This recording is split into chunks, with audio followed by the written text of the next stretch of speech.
On m'a récemment suggéré cet article, Rubik's Cube, donc cube de Rubik, et théorie des groupes de Jérôme Daquin, encadré par, alors là je ne sais pas dire cette chose-là, M puissance DE, d'ailleurs M puissance DE que j'ai rencontré dans le codage RSA. Sinon, je me perds en conjecture. Voilà, bon, bref. Est-ce que c'est une particule qui se serait surélevée? Peut-être Monsieur de Beauvic, je ne sais pas. Je ne connais pas. Mais en tout cas, Jérôme Daquin a écrit ce petit article sur la théorie des groupes dans le Rubik's Cube. C'est vraiment un article sympa. Je vais en donner quelques lignes, sans rentrer dans les détails des preuves, évidemment, parce que le détail des preuves est absolument inextricable des fois, hein, parce que, bon, sans doute, on est face à un groupe énorme, et on sait qu'il y a derrière beaucoup de travail pratique et peut-être aussi de programmation. Ce que j'aime bien, en fait, dans cet article, c'est qu'il va décrire, par un théorème fondamental, ici, le, le groupe comme j'aime qu'il soit décrit, c'est-à-dire comme on aime, hein, voilà, quand on est groupiste, c'est-à-dire à l'aide de groupes classiques, voilà, bon, on connaît un certain nombre de groupes classiques, et d'une certaine syntaxe. Ici, la syntaxe, ça va être le produit direct et le produit semi-direct. Entre parenthèses, bon, le produit semi-direct n'est plus au programme à la grecque. Je trouve ça un petit peu dommage parce que c'est quand même une syntaxe qui n'est pas trop difficile. Et du coup, c'est un petit peu dommage qu'il ait disparu de l'agrégation et qu'il soit plus dans le vivier commun national français des mathématiques. C'est un peu dommage. Bon, voilà.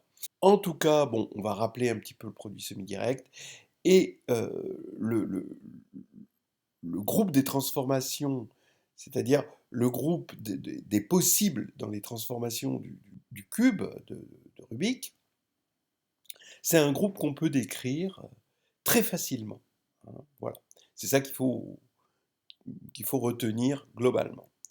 Et puis après, bah, des jolies conséquences qui vont parler, bah, qui vont pas forcément, tout ça, ça va pas forcément parler au type qui voit concrètement le cube de Rubik's, celui qui arrive à le faire en 15 secondes, voilà. Non, ça va pas lui parler forcément. Mais ça parlera aux groupistes, et c'est déjà pas mal, c'est déjà plaisant. Alors, avant d'attaquer ce théorème fondamental du cube, il faut préciser les choses. Qu'est-ce qui va être important pour nous? Présenter le cube de Rubik, mais de bonne façon, de bonne manière, afin de ne pas se perdre dans des détails inutiles. Il y a une bonne façon, il y a un bon point de vue sur le cube de Rubik, évidemment. La première chose, c'est qu'il y a des six faces, et ces six faces, il va y avoir bah, sur une face 9 facettes, dont une qui est fixe. Celle-là, elle ne va pas nous intéresser parce qu'elle est fixe. C'est les facettes mobiles, les 8 facettes mobiles qui vont nous intéresser. Donc il y a en gros 48 facettes mobiles et on va permuter ces 48 facettes. Alors pour l'instant, on est dans S48, mais évidemment le groupe de permutation. Mais ça, c'est évidemment trop grand. Alors, on va faire comme on fait dans un espace vectoriel, fixer un repère, et on va fixer une fois pour toutes une face U, up, D, down, F, front, B, back, R, right, et L, left. C'est bien en anglais, c'est mieux que le français pour ça. Pourquoi on passe à l'anglais? Parce qu'en français, on aurait eu peut-être devant et derrière, ça aurait été D et ça aurait pas marché. Donc c'est pas, voilà, hein, donc c'est pas juste pour faire de l'anglais pour l'anglais, c'est pour avoir des lettres différentes. Et donc maintenant, les lettres capitales vont correspondre mouvement élémentaire, évidemment, qu'on imagine très bien. Donc R, par exemple, grand R, c'est la rotation de la face droite de 90 degrés dans le sens horaire, etc. Donc pour l'instant, on a un groupe engendré par R, L, U, D, B, F. Et ce groupe n'est pas libre, évidemment, hein, sinon ce serait infini. Or, c'est fini, bon, évidemment, puisque c'est dans S48. Et il va falloir essayer de comprendre comment ces, ces- ces opérations élémentaires sont intriquées. Donc il va appeler le groupe de Rubik légal, le sous-groupe de S48, engendré par ces 6 permutations élémentaires. Alors, ce qui est important maintenant, c'est de comprendre qu'on ne va pas regarder les facettes. C'est pas intéressant de regarder les facettes. On va regarder les petits cubes dans le grand cube. Et il y en a de 2 types. Il va y avoir des petits cubes qui sont des cubes coins. Voilà, comme ceci. Alors là, il y en a autant qu'il y a de sommets du cube, donc il y en a 8. Mais attention, chaque cube coin possède 3 facettes. Vous voyez ici, dans cette vision développée du cube, hein, on a un cube coin avec des facettes, là, 6, 5, 21. Donc, les cubes coins, ils ont des facettes, et on va numéroter les facettes de 1 à 24, puisqu'il y a 3 fois 8, finalement, ça fait 24, d'accord? C'est là, donc avec U, R, D, B, F, L, que vous voyez ici. Et il y a des cubes arêtes. Alors attention, ça pique aux yeux les fautes d'orthographe, mais c'est pas grave. Eh bien, pareil, on va avoir 4 cubes arêtes ici, des mini-cubes, hein, c'est des cubes dans le cube, par face. Voilà. Mais chaque cube arête, lui, possède 2 facettes au lieu. Quand je dis facettes, c'est les facettes visibles, évidemment, hein. À l'intérieur, il en possède, mais on ne les voit pas. Donc, on ne va pas regarder les couleurs, vous voyez, il n'y aura pas de couleurs, il y aura simplement des cubes coins et des cubes arêtes. Les cubes coins ont 3 facettes visibles et les cubes arêtes ont 2 facettes visibles. Donc pareil, il y en a 24. Donc globalement, les facettes sont numérotées de 1 à 48. 1 à 24, ça va être les facettes des cubes coins. Et 25 à 48, les facettes des cubes arêtes. Alors, on a bien sûr nos mouvements élémentaires qui vont s'exprimer ici. Par exemple, si on fait sigma U, ça va s'exprimer comme un produit de 4 cycles. Par exemple ici, vous voyez bien que si vous tournez, vous allez avoir 1 qui va aller vers 4, quand on tourne de 90 degrés, vers 3, vers 2, ici, et 9 va se retrouver vers 17, qui va se retrouver vers 11. Bon, il y a une erreur là. Il n'y a pas qu'une erreur, il y en a une autre ici. Ici, par exemple, il faut mettre 11. Là, il faut mettre 12. Là, il faut mettre 13. Et là, il faut mettre 16. D'accord, donc bon, c'est une petite correction personnelle. Bon, c'est comme ça. On ne fait pas d'omelette sans casser les œufs, des erreurs. Ça apparaît spontanément dans tous les articles, surtout un article comme celui-ci, hyper technique. Et vous allez avoir 10 qui va aller sur 18, qui va aller ici vers 12 et qui va aller vers 20. Voilà. Donc, sigma U, donc dans cette représentation par permutation, hein, donc ça, U en fait c'est une rotation de l'espace, mais ça va se représenter, pour ceux qui ont vu le groupe du tétraèdre, et voilà, comme une représentation. Il y a une action de groupe évidemment, donc un morphisme vers un groupe de permutation, eh bien ça va se représenter comme ceci, et les autres vont se représenter, les 6 autres vont se représenter, c'est toujours des produits de 4 cycles à support disjoint, et on fait pareil pour les cubes arêtes. On a cette fois-ci des produits de 2 4 cycles à support disjoint. Alors maintenant, si vous voulez, ça c'est quand on regarde l'action sur les facettes. Mais comme on va décomposer le mouvement, on va regarder l'action sur les petits cubes. D'accord ?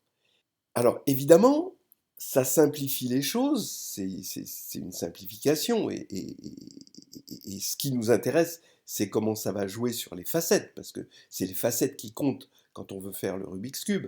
Mais dans un premier temps, on va simplifier les choses en regardant l'action sur les petits cubes. Et là, sur les petits cubes, évidemment, U par exemple, bah, ça va être un seul cas de cycle, parce que je vais identifier, par exemple ici, 5, 6 et 21. Et ici, par exemple, 8, 16, je vous rappelle qu'ici c'est 16 et 24. Donc il n'y aura qu'un seul cas de cycle à partir du moment où on regarde l'action sur les petits cubes.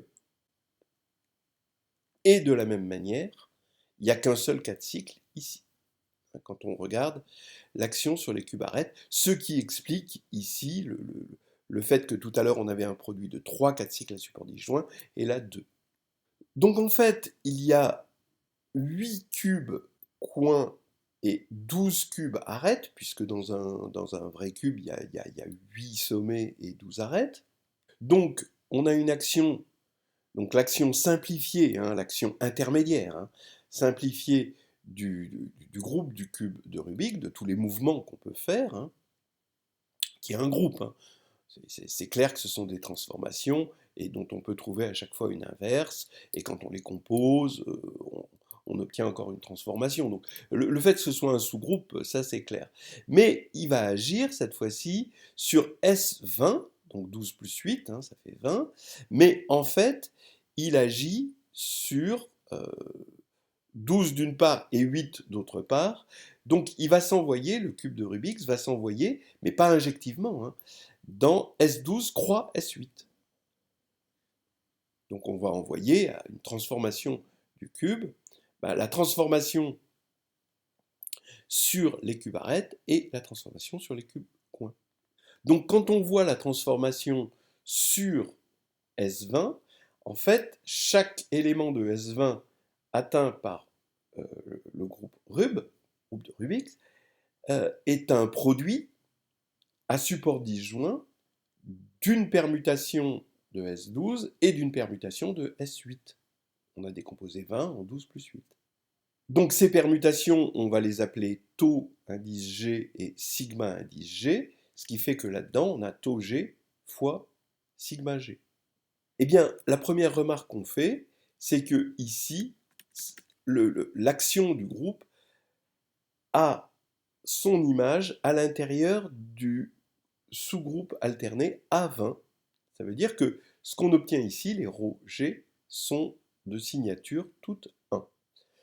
Oui, pourquoi? Parce qu'on montre que les deux signatures ici sont égales. Toujours. Effectivement, si on décompose G en opérations élémentaires, les up, right, left, etc., eh bien, on remarque que chaque opération élémentaire correspond à un 4 cycles ici et un 4 cycles ici. Donc, dès que vous avez un 4 cycles, ici vous avez une signature moins 1, là une signature moins 1. Donc vous avez toujours la même signature pour les opérations élémentaires. Donc du coup, bah, pour toutes les opérations de G qui va se décomposer en opérations élémentaires, vous aurez la même signature.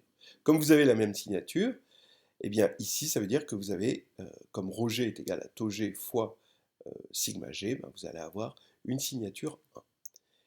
Voilà, bon, c'est déjà un début. Et maintenant, on va regarder plus précisément chaque petit cube, les cubes coins avec les 3 facettes et les cubes arêtes avec leurs 2 facettes. Et on va les numéroter. L'idée n'est pas de regarder les couleurs, comme on aura envie de le faire quand on tient le cube dans les mains, mais de regarder chaque cube muni de leur numérotation.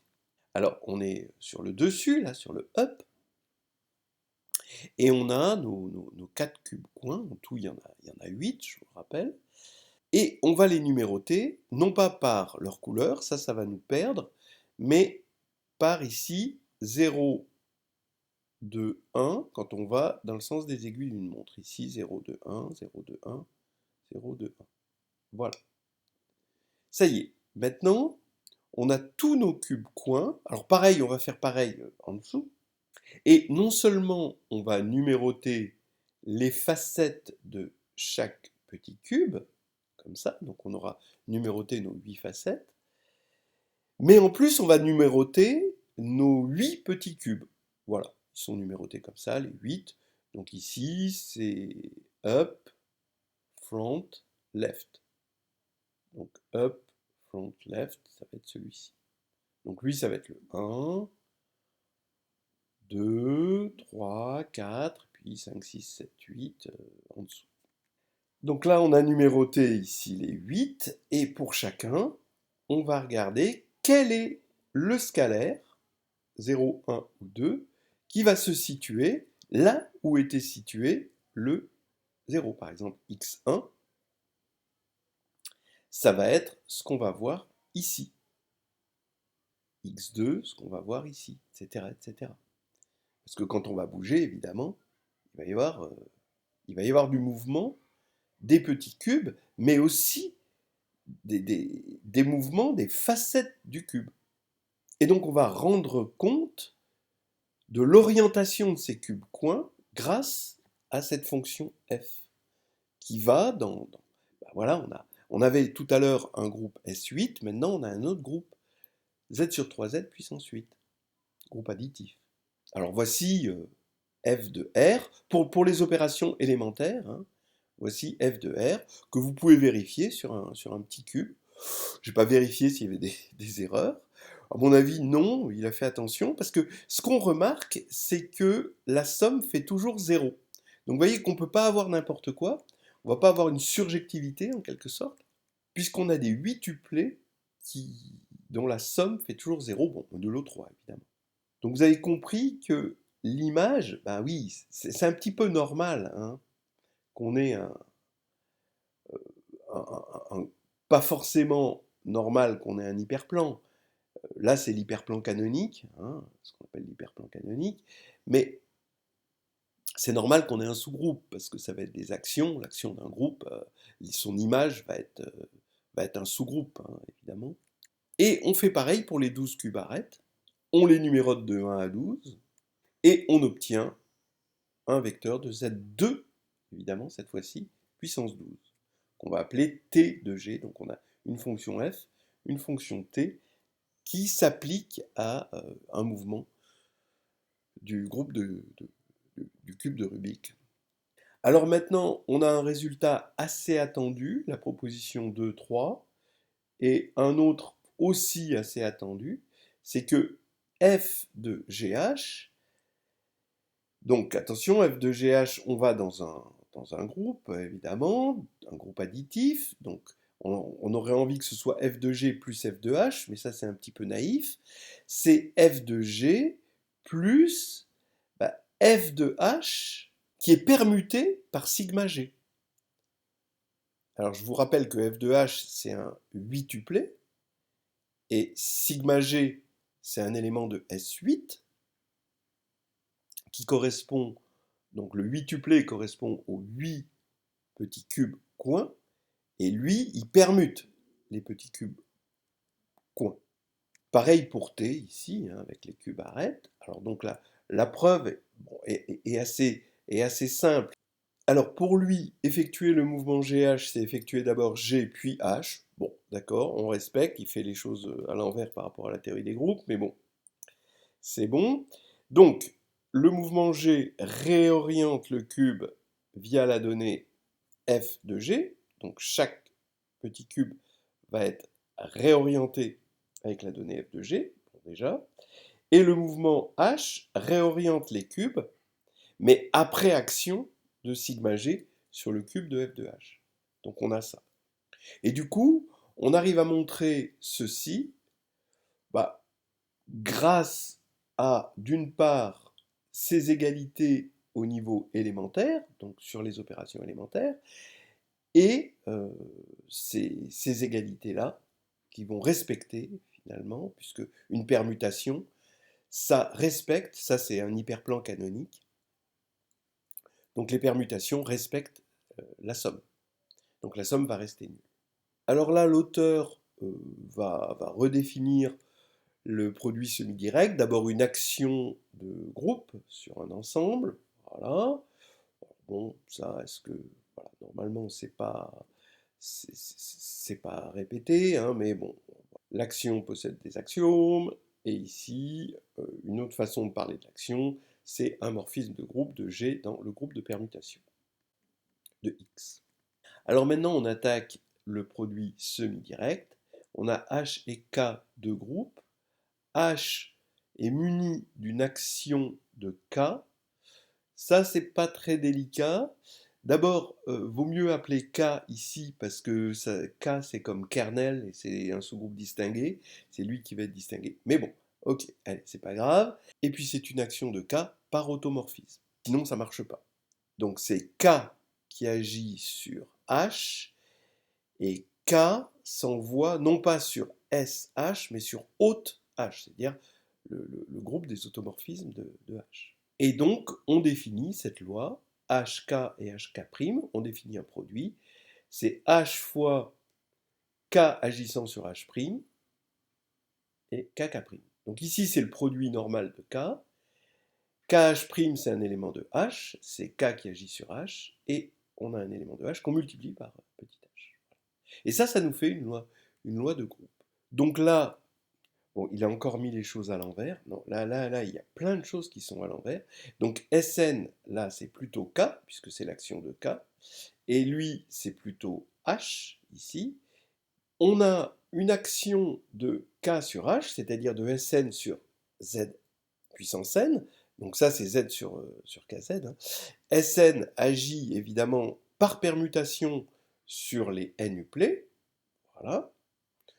Et quand on va regarder le produit semi-direct que l'on obtient là-dessus, parce qu'ici, on va avoir un groupe, ici, on a un groupe additif, là, on a un groupe pour la loi rond, on regarde le produit semi-direct, d'accord? Alors, le produit semi-direct, c'est sur l'ensemble produit cartésien de lui par lui, et la loi de groupe est donnée comme ceci, avec l'action de Sn sur Z sur Kz puissance n, hein, l'action par permutation sur les coordonnées. Eh bien, on va obtenir exactement ceci, par définition. Bon, les choses ont été, vous voyez, hein, les choses ont été inversées. C'est K, il est passé à gauche ici. C'est bon, l'article aurait mérité un peu plus de travail, mais bon, voilà, c'est un mémoire, on sait ce que c'est. Et pareil, donc on a un gamma coin. Alors là maintenant, on va avoir des morphismes plus précis. Hein. Donc le groupe de Rubix, donc quand on a G, on va lui associer sigma G, mais on sentait bien que sigma G, c'était pas suffisant parce que les cubes ont 3 facettes, mais on va voir aussi la transformation sur les facettes des cubes coins avec cette fonction f.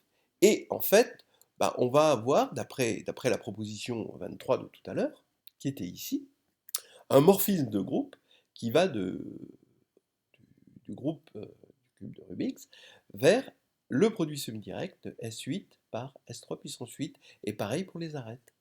Donc maintenant, ça y est, on a déployé complètement notre G avec une syntaxe et des mots. Alors ce que j'appelle les mots, bah, c'est les groupes classiques, et la syntaxe, bah, c'est les produits. Donc ici, on va avoir un produit direct de deux produits semi-directs. Parce qu'il va agir d'une part sur lui et d'autre part sur lui. Et évidemment, comme les supports ici et ici sont disjoints, ça va commuter. Donc on va avoir un produit direct entre ces deux groupes. Voilà. On va pouvoir reconstituer le groupe de Rubik avec tous ces mots et cette syntaxe. Donc pour l'instant, là où on en est, c'est que à un mouvement du cube, on va lui associer sigma tau, ils ont la même signature, on l'a vu, et on va associer f et t, et ça c'est des éléments d'un hyperplan. Hyperplan qu'on appelle hyperplan canonique. Donc maintenant, on peut parler, parce que tout à l'heure je ne pouvais pas encore en parler, mais ce qu'il appelle les mouvements licites ou pas, ça va être des sigma F tau T, avec sigma dans S8, tau dans S12, F dans Z sur 3Z puissance 8, T dans Z sur 2Z puissance 12. Donc ça, c'est les mouvements, les mouvements possibles ou pas. Voilà. Et en fait, on voit pour l'instant que tous les mouvements ne sont pas possibles. Il y a les contraintes qui sont ABC. Eh bien, là, c'est très joli.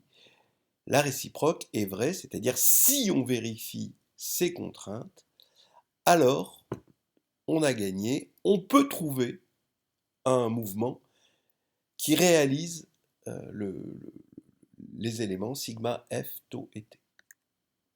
C'est le théorème fondamental du cube.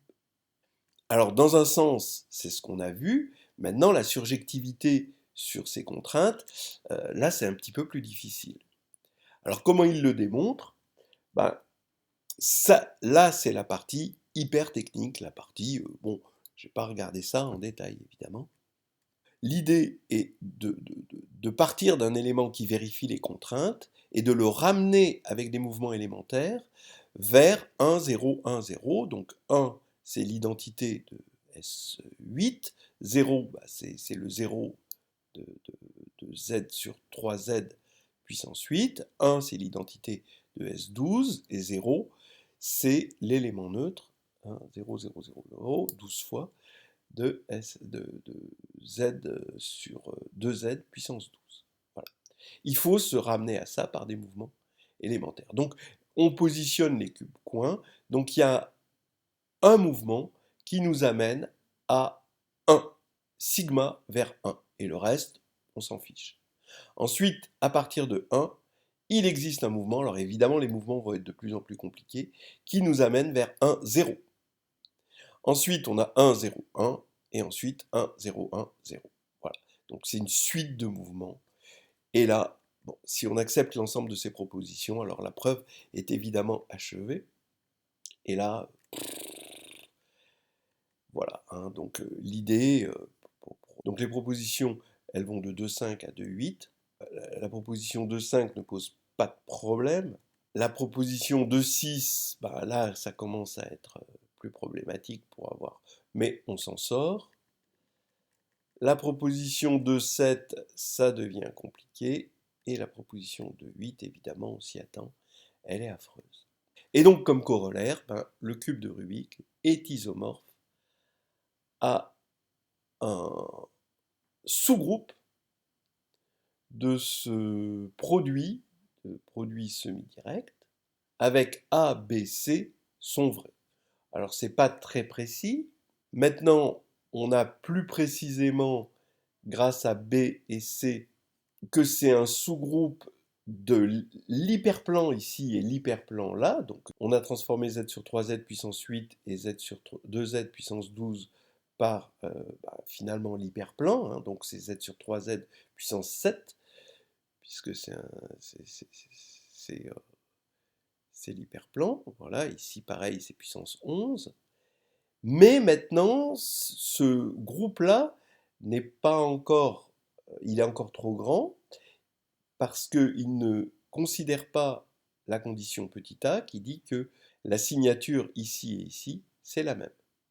Donc en fait, le groupe de Rubik, on va prendre C, on va regarder le morphisme qui va envoyer sur 1-1 le produit de la signature ici et de la signature là, donc ça va être un morphisme de C dans 1-1, et le groupe de Rubik, ça va être le noyau de ce morphisme. Voilà. Donc maintenant, on a son cardinal, parce que C, son cardinal, c'est 3 puissance 7 fois 2 puissance 11 fois factoriel 8 fois factoriel 12.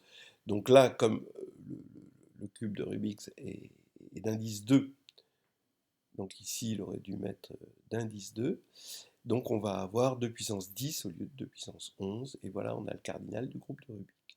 Donc il trouve ensuite le centre du du groupe du cube de Rubik, et il possède deux éléments. Donc l'élément trivial évidemment, et l'autre élément, c'est sigma f tau t, où bah, f est nul, sigma c'est l'identité, tau c'est l'identité, mais t c'est l'élément canonique d'ordre 2 dans z sur 2z puissance 12.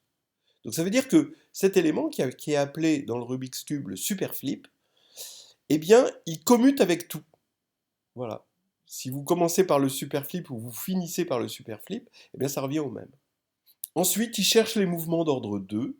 Hein, donc d'ordre 2, ça veut dire que x sigma, qu'est-ce que c'est que... Donc s'il est d'ordre 2, ben, comme on a un produit direct au départ de produit semi-direct, il suffit que ce soit d'ordre 2 dans chaque produit semi-direct.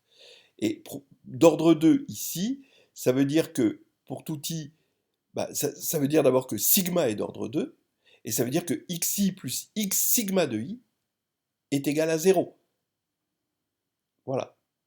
Puisque ça veut dire que c'est quand on fait la somme avec lui-même, mais ça c'est une somme tordue, finalement, ça va faire 0.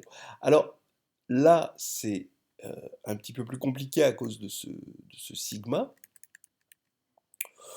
Donc on regarde, puisqu'on est dans S8, on est en train de regarder juste les cubes coins pour l'instant.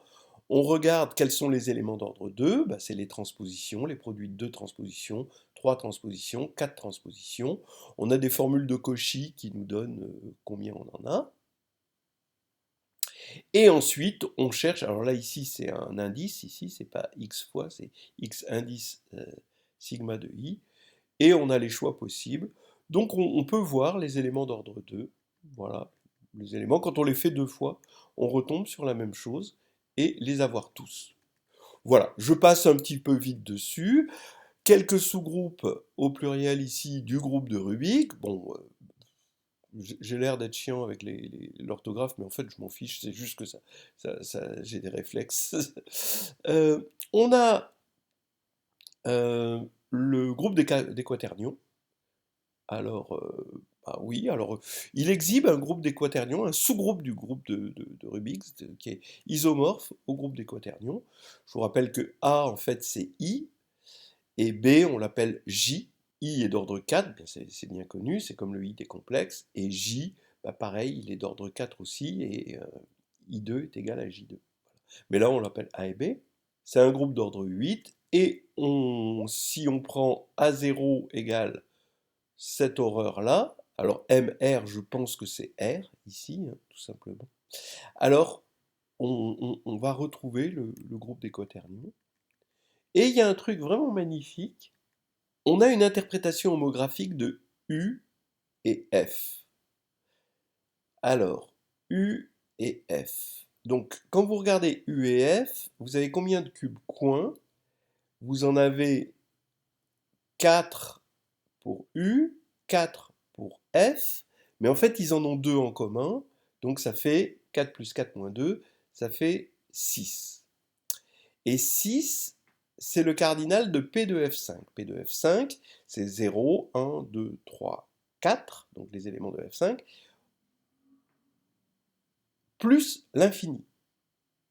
Donc ici, ça fait 6 éléments. Et on sait qu'on a une action par homographie sur P de F5. Les homographies, c'est AX plus B sur CX plus D, qui sont représentées par les matrices A, C, B, D, comme ceci, à scalaire près. Et en fait, quand on va manipuler grand F et grand U, il se trouve qu'on peut trouver une façon de labelliser les 6 éléments qu'on a sur U et F, de sorte à ce que la fonction petit f associée à l'opération élémentaire grand F, c'est une homographie ici. Donc on a une règle, comme on a l'infini là-dedans, la division elle est donnée par une règle avec l'infini, divisé par l'infini, c'est donné 0, quand on fait l'infini sur l'infini, ça fait 1, quand on multiplie par l'infini, ça fait l'infini, bon, toutes ces choses-là, voilà. Et en fait, on a une homographie, ici, et une autre homographie pour U. Voilà. Donc en gros, on a une matrice ici 1, que je dis en colonne 1, 1, moins 1, 1, à coefficient dans F5. Et ici, une matrice 3, 1, 3, 0. Voilà. Eh bien, en fait, ces homographies habitent dans le groupe projectif PGL2 de F5 et le sous-groupe engendré par F, grand F et FU, il montre que c'est PGL2 de F5 parce qu'il arrive à partir de FF et FU à en obtenir une famille célèbre de générateurs. Voilà. D'abord de générateurs de SL, parce que SL est engendré par des transvections, on arrive à obtenir des transvections au niveau matriciel. Et ensuite, avec une petite astuce, on a tout GL. Voilà. Donc ça veut dire que on arrive à obtenir le groupe PGL2 de F5, dans lequel il y a le groupe SL2 de F5, qui est isomorphe à A5, qui est le groupe simple à 60 éléments. Eh bien, ce groupe-là est un sous-groupe du groupe de Rubix. Voilà. C'est la preuve. Et ça se termine comme ça. Voilà, tout est bien qui finit bien.